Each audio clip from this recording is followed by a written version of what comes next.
Estamos mais uma vez aqui, transmitindo para você um pouco daquilo que é a nossa vivência na Igreja Evangélica Assembleia de Deus, no Jardim Amália. Nós estamos aqui para refletir um pouco sobre algumas coisas e alguns pontos da Igreja Cristã. Quartas-feiras é o nosso culto da palavra, o culto de ensino. Portanto, a forma que nós temos ministrado, a forma de aprendizado, a didática da forma de ministrar é um pouco diferenciada. Então, eu gostaria que você nos acompanhasse nesse momento agora, num texto que o Senhor Deus nos deu e que com certeza vai abençoar você, com certeza vai tocar teu coração e vai trazer um pouco da bênção do Senhor e da palavra do Senhor para a sua vida. Amém? Vamos à palavra do Senhor, vamos refletir um pouco sobre o que Deus tem para nós. Eu gostaria que você abra a sua Bíblia na carta do escritor aos Hebreus, capítulo 13, verso 1 a 8. Vamos lá? Hebreus 13, 1 a 8.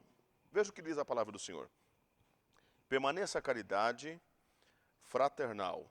Não vos esqueçais da hospitalidade, porque por ela alguns, não o sabendo, hospedaram anjos. Lembrai-vos dos presos, como se estivesseis presos com eles, e dos maltratados, como sendo vós mesmos também no corpo. Venerado seja entre todos vós o matrimônio e o leito sem mácula. Porém, aos que se dão à prostituição e aos adúlteros, Deus o julgará. Sejam vossos costumes sem avareza, contentando-vos com o que tendes. Porque ele disse, não te deixarei, nem te desampararei. E assim com confiança ousemos dizer, o Senhor é meu ajudador, e não temerei o que me possa fazer o homem. Veja, diante desses versos que acabamos de ler, escritor aos Hebreus, capítulo 13, do 1 até o 6, nós podemos extrair para esse momento de reflexão da palavra do Senhor, cinco qualidades essenciais à vida cristã. O escritor aos Hebreus vai passar para nós, ou vai comunicar a nós, 5 qualidades que são essenciais à vida cristã. Qualidades que sem ela, a sua vida, a minha vida como cristão vai ser bastante difícil de ser vivida. O que nós precisamos, o que nós queremos aqui que você compreenda, é que a fé cristã, o novo nascimento, exige renúncia, exige mudança, exige compromisso, exige uma fé aguçada, um viver de forma diferenciada. E quando nós nos voltamos ao Senhor para aprendermos de Deus que forma, que ação, que evangelho é esse que o Senhor nos tem transmitido, nós temos adquirido do Senhor alguma coisa que vai mudar a nossa forma de pensar. E dentro deste pensamento, dessa nova vida cristã, dessa nova forma de pensar, desse novo jeito cristão que nós temos aprendido de Deus, que tem sido transmitido para nós temos aqui, resumidamente, 5 características ou qualidades que são essenciais à vida cristã, que o escritor aos Hebreus nos comunica e que eu quero, nessa breve palavra, comunicar a você. 5 características ou qualidades que são essenciais à vida cristã. Nós vemos aqui, nessa escritura, algumas coisas que são importantes. A primeira coisa que é passada para nós, a primeira característica é amor fraternal. Amor. E quando nós olhamos para isso, nós vemos que naquele tempo dos Hebreus, no início da fé cristã, nós temos 2 situações bastante distintas que aconteciam e que traz aqui ao escritor aos Hebreus a comunicar para nós a necessidade do amor. Primeiro, é que naqueles tempos onde o evangelho florescia, também muitas heresias, muitos ensinamentos heréticos também floresciam. E ali o escritor vai trazer para nós um combate a essas heresias, um posicionamento onde requer que o homem, a mulher de Deus, se fiem especificamente na palavra do Senhor e naquilo que Deus tem para nós. Ao mesmo tempo que o escritor e os apóstolos, os ensinadores daquele tempo, tinham a preocupação da heresia que vinha de fora, tinha também a grande preocupação do endurecimento de dentro. Eram 2 então as batalhas, uma heresia que vinha de fora, que podia tirar os crentes da sua estrutura de fé, mas uma segunda preocupação do escritor e dos ensinadores daquele tempo é que internamente as pessoas, os crentes, a igreja não fosse endurecida. E isso traz para nós, meus irmãos, o pensamento de que hoje nós ainda temos a mesma questão sendo no nosso coração, na nossa mente, na mente dos ensinadores, dos pastores. Nós temos a mesma questão, heresias que vêm de fora e que nos arrancam da cruz, nos arrancam do evangelho genuíno e verdadeiro. Mas nós também temos o combate de fora e o esfriamento de dentro. Por isso, quando o escritor aos Hebreus vem trazer para nós, no capítulo 13, a primeira qualidade essencial da vida cristã, ele fala sobre amor, porque se a nossa preocupação é não nos desviarmos do evangelho genuíno e verdadeiro, nós também devemos ter hoje a mesma preocupação de não esfriarmos. O nosso amor precisa ser tratado como fruto do Espírito, como mudança, como escolha, como amar ao Senhor sobre todas as coisas, amar ao próximo como a si mesmo. O amor é alguma coisa que deve estar constantemente na nossa linha de pensamento. Não podemos esfriar, não podemos nos esquecer de que a igreja é conhecida pelo amor. A igreja é reconhecida pelo seu amor. A igreja deve ser tratada nessa que é uma das características essenciais. O amor ágape é o amor de Cristo que está derramado sobre o nosso coração. E isto deve ser alguma coisa que tem que estar em nós. A igreja do Senhor Jesus precisa ser conhecida como a igreja do amor. Não a igreja apenas do sistema, não a igreja das regras, não a igreja legalista, não uma igreja que cita, que coloca diante de todos as suas necessidades e aquilo que ela prega, aquilo que ela diz, mas ela tem que viver o amor.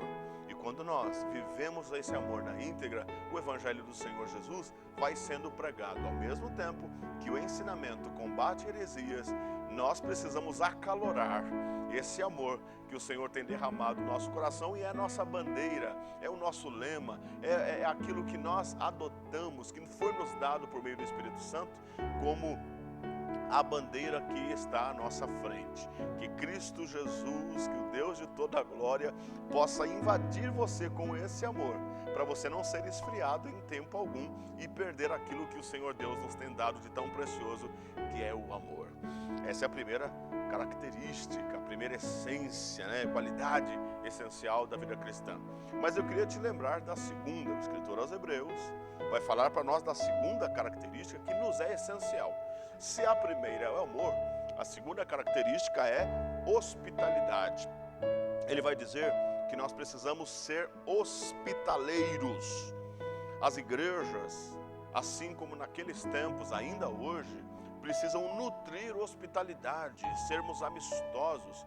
Naqueles dias, nos dias do início do Novo Testamento, nos tempos do Senhor Jesus, dos apóstolos, dos irmãos do início da fé cristã, nós sabemos que as hospedarias eram alguma coisa não muito aprazível, porque elas misturavam tanto a questão de pessoas que vinham de longe, mas também tinham a má reputação da questão da imoralidade, Eram casas que misturavam ali o recebimento de pessoas que vinham de fora com alguma libertinagem, alguma imoralidade. Mas quando o Senhor Jesus vem tratar por meio do escritor a hospitalidade, ele está dizendo que essa é uma das necessidades no círculo cristãos. Embora ali havia uma série de questões que dificultavam essa hospitalidade, ou que tratavam de forma não muito aprazível, não muito bem colocada naqueles tempos, o Senhor vai pregar, vai ministrar por meio do escritor aos Hebreus a necessidade de hospedarmos, de sermos hospitaleiros, de olharmos ao próximo e a necessidade do próximo como alguma coisa que seja valorosa para nós. A igreja cristã, ela não pode ser dividida, não pode ser desunida, não pode ser egoísta, egolatra, não pode fluir no veio cristão uma identidade em que cada um pense em si mesmo e não consiga pensar além de si mesmo. Hospitalidade significa você receber bem, você receber com amor, você se preocupar além de você mesmo, não é isso? A parábola do bom samaritano em Lucas capítulo 10 e verso 25 vai nos lembrar exatamente sobre a hospitalidade, o amor ao próximo, o amor a Deus acima de todas as coisas. O sacerdote e o levita, eles representavam uma classe religiosa, mas eles passaram de largo, não ofereceram hospitalidade. E olha que interessante isso, uma classe religiosa de sacerdotes e levitas foram apontados e advertidos pelo Senhor por não nutrirem nos seus corações hospitalidade. Eu e você não podemos nos furtar a essa advertência do Senhor Jesus de não sermos hospitaleiros. O Senhor Jesus aponta na sua parábola o samaritano como alguém improvável, reprovável e indigno, mas foi aquele que ofereceu hospitalidade. Querido, essa é a segunda qualidade essencial da vida cristã: você receber e você receber bem, você pensar além de você mesmo, você olhar para quem está de fora com o amor, com a hospitalidade e alguma coisa que possa nutrir o coração de alguém. Esses dias que nós estamos vivendo são dias tenebrosos, né? Estamos isolados, trancados, diferentes um do outro, mas também são dias em que a gente começa a dar valor a muita coisa que a gente deixou passar. A gente começa a dar valor a muitas coisas que escaparam pelos vãos dos dedos, né? Quantas famílias estão vivendo até hoje à guisa da mídia social e dos celulares, dos eletrônicos? Nós estamos sentados, estamos dentro da mesma casa, mas cada um está com o seu celular num quarto. E agora, nesses dias, até esses dias, estava olhando pela internet, pela televisão, me parece, alguém dizendo que os pais estão reconhecendo os seus filhos. Tem morador na sua casa que você nem sabia que estava lá mais.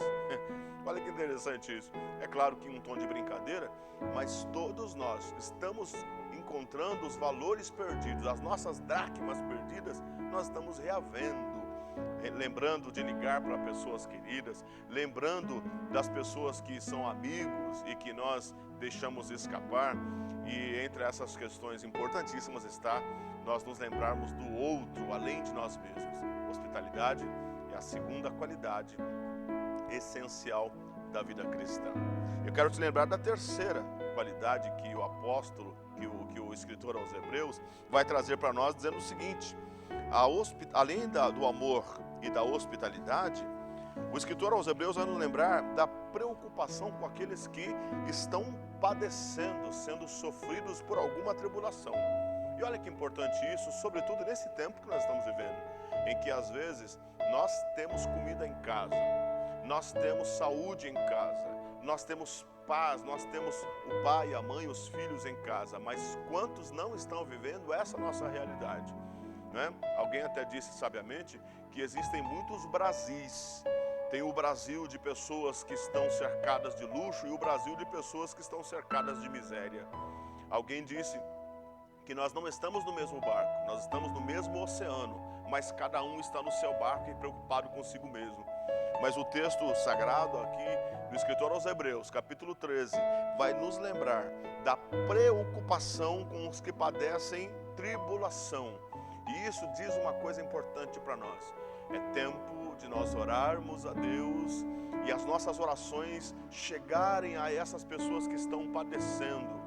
Quantas vezes nós aprendemos nesses tempos a nos lembrar em oração de pessoas que estão vivendo dias ruins? Eu aprendi, aqui a minha experiência pessoal, eu aprendi a orar pelos presos quando eu tive na minha casa pessoas que estavam presas. Ainda tenho pessoas na minha casa que estão em situação de presídio, privadas da sua liberdade. Nós aprendemos a orar por pessoas enfermas quando a nossa casa padeceu alguma enfermidade. Nós aprendemos a nos preocupar com falta de alimento quando essa situação abateu a nossa casa. Mas Deus está trazendo para nós como terceira qualidade essencial da vida cristã, para não deixar a tribulação alcançar o teu lar. Não, enquanto você ainda tem paz e nós estamos em segurança, é importante que você se recorde de quem está padecendo tribulações. No início da fé cristã, os cristãos eram levados à prisão. Os cristãos eram agredidos, eram presos, arrastados às cadeias, aos calabouços, aos presídios, às situações de privação da liberdade, até mesmo a morte. Muitas vezes por dívidas, mas muitas vezes por não adorarem a César. Muitas vezes por exercício da fé cristã. Muitos dos nossos irmãos passados se tornaram mártires. E era nessa época, nesse momento, que a igreja cristã se colocava para orar, para interceder. Você se lembra muito bem de quando os apóstolos foram levados à prisão? Pedro estava preso e a igreja intercedia na casa da mãe de João Marcos, um círculo de oração. Uma igreja se reuniu para orar e a oração deles dizia: Senhor, nós estamos nos lembrando de Pedro, o pastor Pedro está preso.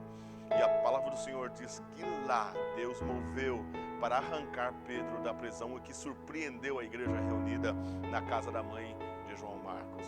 Deixa eu profetizar sobre a tua vida. Enquanto você ora pela vida de alguém, Deus vai alcançar o teu lar. Você vai ser surpreendido por Deus. Você vai ser alcançado por Deus. Porque é a oração que Deus atende, a oração que alcança o coração de Deus, é aquela em que você se coloca no lugar do opressor, no lugar do oprimido, no lugar da situação contrária, no lugar de quem está vivendo dias de dores, da situação que está deixando alguém em tribulação. Como terceira característica essencial da vida cristã, preocupe-se com quem está padecendo tribulação. Ore, levante um clamor pelos necessitados, levante um clamor por aqueles que estão vivendo crises. Romanos capítulo 5 e verso 3 vai dizer para nós: nós nos gloriamos nas tribulações, ou seja, aprendemos com elas, somos abençoados com elas. Romanos capítulo 12 e verso 12 vai dizer: alegre-se na esperança, seja paciente na tribulação. 2 Coríntios, capítulo 1, 3 e 4, vai dizer para nós que o nosso Deus é o Deus de toda a consolação, porque Ele nos consola com a consolação com aqueles que vivem em tribulação. Amado, esse é um tempo de nós adquirirmos essa característica de cristão e nos lembrarmos de alguém que está vivendo uma grande tribulação e um grande problema. Amém? Como quarta característica essencial da vida do cristão, característica essencial de quem está vivendo crise, no Senhor, passando as situações contrárias, mas está no Senhor e mantendo a fé viva, nós temos a pureza. O escritor aos Hebreus vai nos lembrar, como quarta característica ou qualidade essencial da vida cristã é pureza. Veja, os ascetas desprezavam o matrimônio, até mesmo chegavam a castrar-se, pensando numa disciplina do controle a tal ponto. Ao mesmo tempo que naqueles tempos tinham os ascetas que se disciplinavam para manter uma rigidez doutrinária, ao mesmo tempo haviam também uma imoralidade gigantesca, onde muitas pessoas se debruçavam sobre as mais perversas práticas e imoralidades sexuais. É nesta hora que nós nos lembramos que a palavra do Senhor vai trazer como característica essencial da igreja pureza. Não é porque você está distante da igreja que você tem que se lamear com as circunstâncias dessa vida. Não é porque esse tempo você está afastado do teu pastor que você tem que se lamear com as lamas e os pecados dessa vida. Não é porque você não tem sido nutrido cotidianamente nas escrituras, por meio das escrituras na palavra, na igreja, que você vai abandonar as práticas cristãs. A pureza fala que você precisa manter a sua essência como crente, como homem e como mulher de Deus dentro da sua casa. Você vai ser pescado. O diabo vai tentar tirar você do teu prumo, daquilo que Deus te ensinou. Mas uma das práticas essenciais que o escritor aos Hebreus vai dizer é: mantenha a sua pureza. nos lembramos que o movimento puritano, que nasceu após a Reforma no século XVI e floresceu no século XVII, vem trazer para nós uma busca da pureza doutrinária, da liturgia, do governo, acima de tudo da vida. E isso vai nos lembrar que nós precisamos nos voltar às práticas dos puritanos. A palavra puritano no melhor sentido, porque hoje se usa a palavra puritano como uma hipocrisia, mas a palavra puritana e o movimento dos puritanos nasceu como um retorno à fé verdadeira, à pureza moral, à pureza de caráter. E o escritor aos Hebreus vai nos lembrar que nós precisamos nos voltar a essa característica essencial da vida cristã. Lembra aqui de uma frase muito bonita que eu gosto: o mundo não vai querer conhecer ou não vai querer saber nada sobre o cristianismo, até que a igreja cristã possa provar que ela produz homens melhores, mulheres melhores. Como característica essencial da vida cristã, a pureza é alguma coisa que tem que ser nutrida por nós. Eu e você precisamos compreender a fé cristã como homens e mulheres produzidos por esse evangelho e que vai alcançar essa sociedade. Deixa eu falar para você uma coisa, meu irmão. Esse mundo tem que ser impactado, essa geração tem que ser marcada por homens e mulheres que vivam o evangelho na íntegra, que conheçam ao Senhor e que tenham características cristãs sadias e saudáveis. E somente assim nós nos manteremos como igreja nesse tempo de grande adversidade. Nós chegamos ao fim dessa ministração, lembrando da quinta característica da fé cristã, da vida cristã. Quinta qualidade que nos é essencial. E olha que interessante nesse tempo de adversidade, de crise, de isolamento. Contentamento é a palavra que o escritor aos Hebreus vai colocar para nós. O cristão deve estar livre do amor ao dinheiro, contentar-se com o que tem. Mas é tão interessante nós lembrarmos isso, porque contentamento não tem a ver com preguiça moral, preguiça intelectual, preguiça em todos os sentidos, física até. Não. Contentar-se não significa que você vai entrar na zona de conforto e esquecer de desafiar-se, de buscar as coisas melhores. Não. Contentar-se significa encontrar em Deus um contentamento daquilo que Deus tem dado a você. É parar de viver uma vida de reclamação, uma vida de inquietude. Não focar-se nos terceiros. O teu princípio deve ser focado. Amém? Você pode olhar, você deve olhar a palavra do escritor aos Hebreus de contentamento como alguma coisa que Deus está suprindo. Olha que maravilhoso o Salmo 23. O Senhor é o meu pastor e de nada eu tenho falta. Significa que o teu Deus vai alcançar. O contentamento é dado pelo Senhor para sermos alcançados e descansados pelo Senhor. Como garantia disso, nós temos a garantia dos céus da provisão e da segurança, né? Deus nos tem dado garantia de provisão e de segurança. Me lembro aqui de Josué capítulo 1 verso 5. Ninguém vai resistir a você em todos os dias da sua vida. Como fui com Moisés, serei contigo. Olha que promessa especial que eu quero atribuir à tua vida. Nunca te deixarei, jamais te abandonarei. Isso traz para nós contentamento, porque todo mundo pode estar nervoso, todo mundo pode estar descontrolado, todo mundo pode perder a fé, a paz, a segurança, mas eu estou ancorado nesta promessa: nunca te deixarei, jamais te abandonarei. Essa promessa traz para nós quietude, contentamento. Deus não vai nos abandonar, nem vai deixar que a gente sofra e a gente perca aquilo que temos do Senhor. Ele está conosco em todo o tempo e essa é a nossa garantia, isso que nos traz contentamento. Segunda coisa que nós observamos na palavra contentamento é que nós temos a garantia da presença divina contra o mal. Olha o que diz o Salmo 118, verso 6. O Senhor está comigo, não temerei o que me possa fazer o homem. Independente da situação que nós estamos vivendo, independente das circunstâncias, nós temos a garantia da presença divina contra o mal. O Senhor está comigo, o Senhor está comigo, o Senhor está comigo. E aqui eu não estou falando de otimismo, aqui eu não estou falando de positivismo. Aqui eu não estou falando sobre disposição mental apenas. Aqui eu estou falando de você exercitar a sua fé e crer que essa promessa vai alcançar você, a sua casa e a sua família. Que Deus, o Deus Todo-Poderoso, possa colocar em nós, atribuir a nós, e nós possamos crescer, sobretudo nessas 5 características essenciais. Eu quero relembrar você. Vamos lá. Amor, nós vamos relembrar. Amor, hospitalidade, preocupação com quem possa passar tribulações, pureza e contentamento. Características que são essenciais à nossa vida como homens e mulheres de Deus.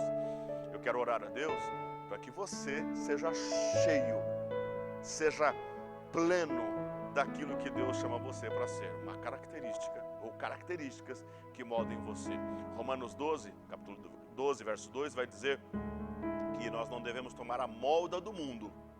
Nós não devemos nos conformar com esse mundo, mas crescermos na graça e no conhecimento do Senhor Jesus, aprender qual seja a sua boa, perfeita e agradável vontade. Eu quero profetizar sobre você, sobre a sua casa e a sua família, que você adquira de Deus graça e crescimento em direção à maturidade, que faça você ter a atitude e ter características essenciais da vida cristã.